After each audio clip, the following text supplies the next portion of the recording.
तो भरला तो मात्र विशेष तत्वाने आहे. आणि जे विशेष तत्वाने असतं त्याला ह्या जगामध्ये जास्त प्राधान्य असतं. विठ्ठल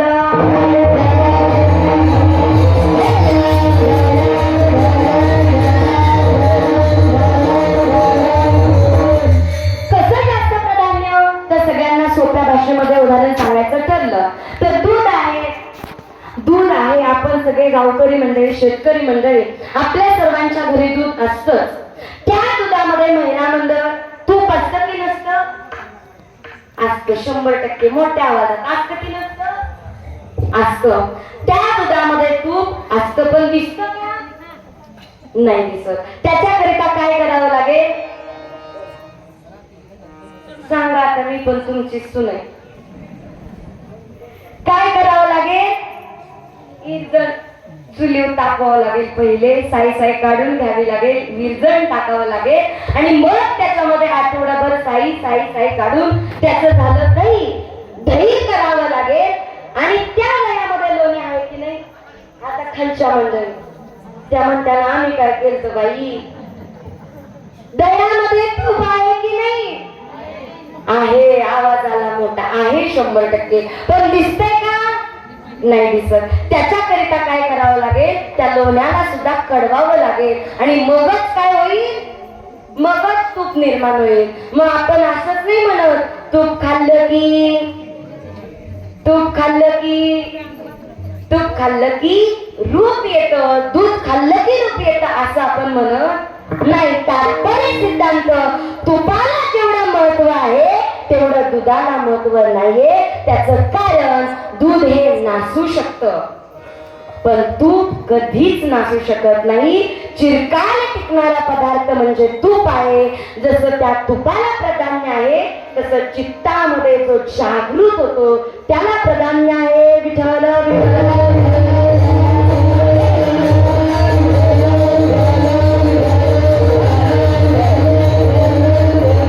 अतिशय महत्वाचे आहे. तुपाला अतिशय प्राधान्य दिलं जातं. तसं ह्या जीवनामध्ये सामान्य रूपाने देव आहे म्हणजे दूध आहे. विशेष रूपाने लोणी आहे पण विशेष तत्वाने तूप आहे. तुपाने जसं आपल्याला सर्वांना रूप येतं तसं जगाचा मालक ज्याच्या हृदयामध्ये साठवला जातो त्यालाच या जगामध्ये किंमत प्राप्त होत असते. त्याच्याच चमत्काराला लोक नमस्कार करत असतात. आज आपल्या गावामध्ये फक्त गाडे दादांनाच का किंमत आहे तर त्यांच्या हृदयामध्ये तो देव साक्षात संवाद करतो, साक्षात वास्तव्य करतो. म्हणून त्यांचे पावलं गाड्यांना लागले तर गाड्या ओढल्या. त्याचाच या जगाला उपयोग असतो. ज्या बाबांना रिद्धी सिद्धी प्राप्त आहे त्यांच्याकडेच आपण जातो, दुसऱ्या बाबांकडे जात नाही. का जातो त्यांच्याकडे तर त्यांच्यामध्ये असलेला देव आपल्या सर्वांना देव बनवण्याची ताकद देतो म्हणून त्यांच्याकडे जातो. मग आता मला ह्याच्या पुढचं सांगायचंय. आपल्याला समजलं की देव विशेष तत्वाने जिथं प्रगट होईल त्याला किंमत आहे. विशेष तत्वाने कुणाच्या हृदयामध्ये प्रगट झाला? विशेष तत्वाने जय बजरंगबली हनुमंतरायांच्या हृदयामध्ये प्रगट झाला. की ज्या जय बजरंगबली हनुमंतराय बोलतात देव कुठे कशाचाही विचार न करता आपलं हृदय फाडतात. त्या हृदयामध्ये श्री प्रभू रामचंद्र बसलेले असतात. त्याच्यामुळे त्यांच्या जीवनाला धन्यता की धन्य त्याची माता धन्य त्याचा पिता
महाराजच असतात. महाराज गोड खायला लागले की बंद करतात. त्याच्यामुळे आता परत गोड ठेवते मी, पुढच्या विठ्ठलाला खाते. कीर्तनकार फक्त यायचे, सगळे लोक वाट पाहतात. गेल्याच्या नंतर घरी पोहोचले, काय विचार नाही, आवाज गेलेला असला तरी करायला लावतात कीर्तन. असा विषय आहे. असो की ज्याच्या हृदयामध्ये जगाचा मालक साठलेला आहे, त्याच्या खऱ्या अर्थाने जीवनाला धन्यता आहे. की धन्य त्याची माता, धन्य त्याचा पिता, साठविला दाता त्रैलोक्याचा. जगाचा मालक ज्याच्या हृदयामध्ये साठला त्याला खऱ्या अर्थाने किंमत आहे. सावता महाराजांच्या हृदयामध्ये तो साठला गेला. जगाचा मालक लाखो समाज पंढरीच्या पांडुरंगाचं दर्शन घेण्यासाठी पंढरीला जातो, पण पंढरीच्या पांडुरंग परमात्म्याला प्रेम भेटावं, जीवाला भेटावा, आपुलकी भेटावी म्हणून तो देव आरंगला जातो. ही ताकद प्रेमाची आहे आणि ती ताकद प्रत्येकाच्या हृदयामध्ये निर्माण व्हावी याच्याकरिता देव वसे चित्ती त्याची घडावी संगती. ज्याच्या हृदयामध्ये तो बसलाय त्याला फार महत्व आहे. ते महत्व तर आहे, पण मला त्याच्या पुढचं सांगायचंय. आता देव कळला आपल्या सर्वांना. तो काय आहे? संतांच्या हृदयामध्ये वास्तविक स्वरूपात दडला. तो विशेष आहे, सामान्य आहे, विशेष तत्वाने आहे. ते पण आपल्या सर्वांना कळलं. कळणं वेगळं आणि त्याच्यामध्ये अनेक वेगवेगळे प्रकार आहेत. तर मला सगळ्यांना एकच प्रश्न करायचा आहे. सर्व व्याहाची मंडळी आहेत, बऱ्यापैकी सगळी माझ्या ओळखीची झालेली आहेत. मी तुमच्या हक्काची आहे, तुम्ही मला हक्काने उत्तर द्यायलाच पाहिजे. जगाचा मालक सगळीकडे आहे. संत मैबाप जगाचं कल्याण करण्याकरिता अख्ख्या विश्वामध्ये अवतीर्ण झाले. चांगली माणसं प्रत्येक गावामध्ये आपल्याला आढळतात, प्रत्येक राज्यामध्ये आढळतात. शूर जवान आहेत, शूर क्रांतिकारक आहेत, शूर कन्या आहेत. हे सगळे असण्याला किंमत आहे की कळण्याला किंमत आहे? कसं आहे व्याहकर मंडळी? जगाचा मालक सगळीकडे असण्याला किंमत आहे की कळण्याला किंमत आहे? तर 100% कळण्याला किंमत आहे.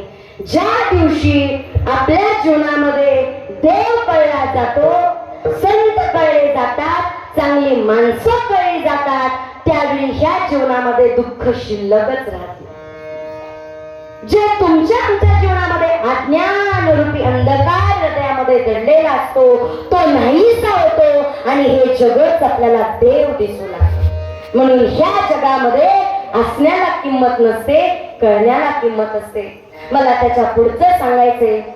ज्या कृष्ण परमात्म्याचा जन्म कुठे झाला? कुठे झाला? तर मथुरेत झाला. पण कोणतेच संत म्हणले नाही तो मथुरेत जन्माला आला. सगळे संत म्हणतात गोकुळात जन्माला आला. त्याचं कारण मला तुम्हाला सगळ्यांना सांगायचंय. ह्या जगामध्ये कृष्ण परमात्मा जन्माला आला, मथुरेमध्ये जन्माला आला, कंस मामाच्या बंदी शाळेमध्ये जन्माला आला, 12 वाजता जन्माला आला. ज्या वसुदेव बाबा देवकी मातेच्या पोटी तो जन्माला आला, त्या मथुरेला देव कळला का हो? नाही कळला देव मथुरेला. ज्या कंस मामाच्या बंदी शाळेमध्ये जन्माला आला त्या कंस मामाला तरी कळला का हो देव? नाही कळला देव कंस मामाला.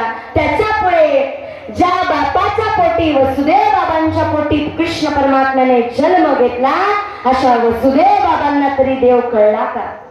नाही कळला बापाला सुद्धा देव.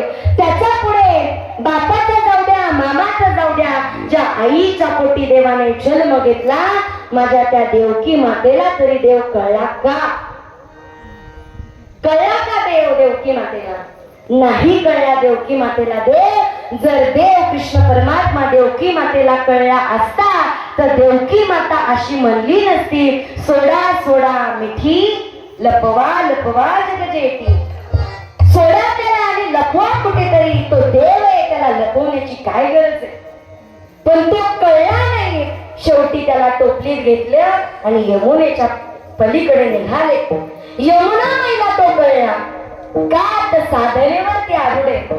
मग ज्या गोकुळामध्ये देव आला त्या गोकुळवासियांना कळला का देव? गोकुळवासियांना कळला का? तर 100% कळला. जर त्यांना कळला नसता तर तुकोबाराय असं म्हणले नसते. गोकुळीच्या सुखा गोकुळीच्या सुखा गोकुळीच्या सुखा गोकुळीच्या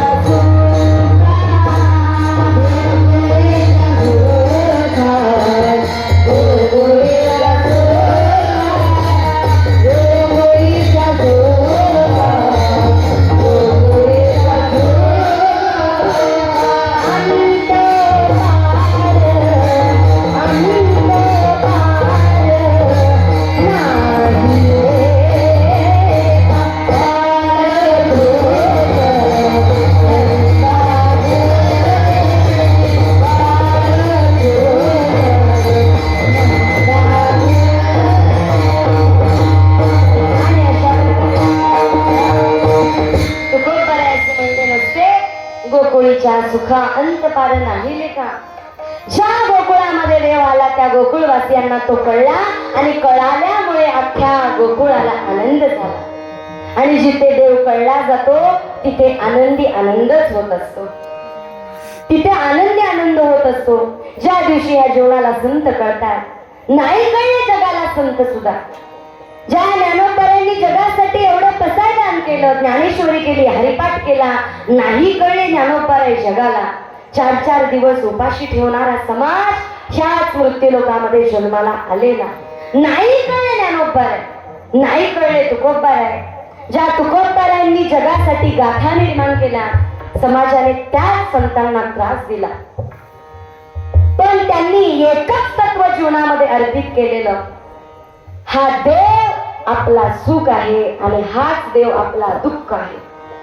आणि ह्या देवाची व्याख्या अशी आहे, जो देव फक्त आपल्याला दुःखामध्ये साथ देतो, सुखामध्ये जग साथ देतो, पण दुःखामध्ये साथ देणारा जगाचा मालक आहे. म्हणून जीवनाचं दुःख कुणाला मांडायचं असेल तर देवाला मांडा.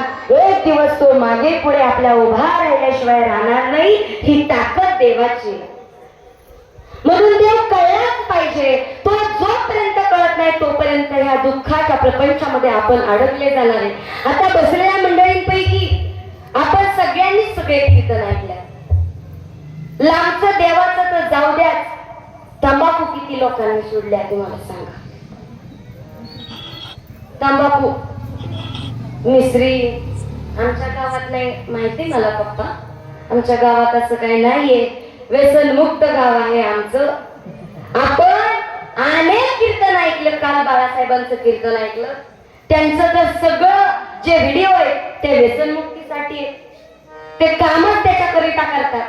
किती माणसांनी कालच्या कीर्तनातून किती लोकांनी तंबाखू सोडली. तंबाखूच्या पाठीमागच लिहिलेले, धूम्रपान से हानिकारक मोत आसक्ती, हे सुटतच नाही.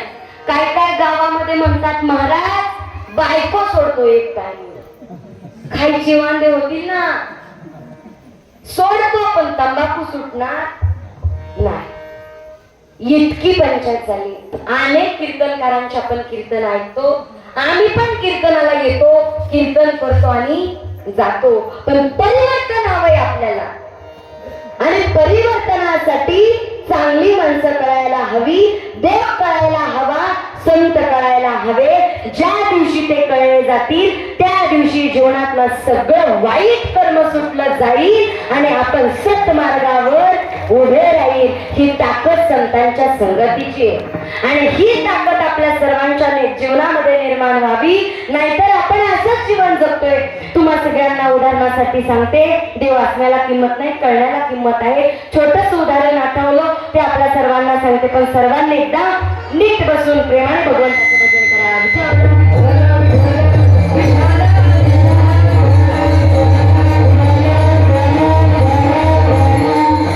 आपल्या जवळ उजनीच्या भागामध्ये माझं कीर्तन होतं. कीर्तनाला गेले आणि कीर्तन वगैरे झालं चांगलं. आणि कीर्तन झाल्याच्या नंतर तिथले एक दादा म्हणले, बघा ताई खूप छान कीर्तन झालं म्हणले, आमच्या घरी चला चहा पाहुणचार करू, तुमचे पावलं पण आमच्या घराला लागतील, चांगलं वाटेल आम्हाला, चला आमच्या घरी. दादा घरी घेऊन गेले. घरी घेऊन घेतल्याच्या नंतर अगदी मोठा त्यांचा कारभार मला सांगायला लागले. म्हणले, हे बघा ताई माझ्याकडे 400 गायी आहे, असायलाच पाहिजे. शिकून काय फायदा नाही. शिकवून सुद्धा लग्न जमत नाही सध्या. इतकी पंचायत झाली. आता तिथं परत येईन आपण, पण खूप अवघड झालं. शेतकरी आपण इकडे 60,000 मोकळ्या मनाने गायच्या धंद्यात काढू शकतो, डेअरी पण टाकू शकतो. म्हणले 400 गायी आमच्याकडे आणि रोज 100 कॅन्ड दूध आमचं डेअरीला जातं. मोठे म्हणलं तुमचं, डेअरी का नाही टाकली? नाही म्हणले त्याच्यातले घोटाळा असतो, त्याच्यामुळे डेअरीच्या भानगडीत काय पडलो नाही. पण म्हणले 100 कॅन्ड रोज दूध आमचं डेअरीला जातं. चांगलं म्हणलं. उलट म्हणलं अजून तुम्ही त्याच्यात प्रगती करा, मशीन आणा, चांगलं या ठिकाणी वेगवेगळे चारा वगैरे तुमच्या गायांना टाकत जा आणि सुंदर सिस्टीम तुमच्या गोट्याची करा. असं तशा त्यांच्या सगळ्या गप्पा झाल्या. आणि मग मात्र सुनबाईला सांगितलं, हे बघा म्हणले महाराज आले, चांगला चहा घेऊन या. आणि सुनबाई आल्या. हातामध्ये ट्रे होता, ट्रे मध्ये कप होता, कपामध्ये बशी होती आणि बशीमध्ये कप होता आणि कपातला चहा मी पाहिला. चहा पाहिला बरोबर कसा चहा? कोरा करकरी चहा. माझा चेहराच पडला. म्हणलं दादा 400 गायी आहे तुमच्याकडे, 100 कॅन्ड रोज दूध तुमचं डेअरीला जाते, मग इथं कोरा चहा मला का दिला? काय नाही म्हणले ताई, तुम्ही 5 वाजता आल्या असत्या तर बरं झालं असतं. म्हणलं 5ला का? कीर्तन तर 9ला आहे. म्हणलं नाही, 5ला आल्या असत्या तर एखादं कॅन तुमच्या गाडीत टाकून दिला असतं. विठ्ठल विठ्ठल.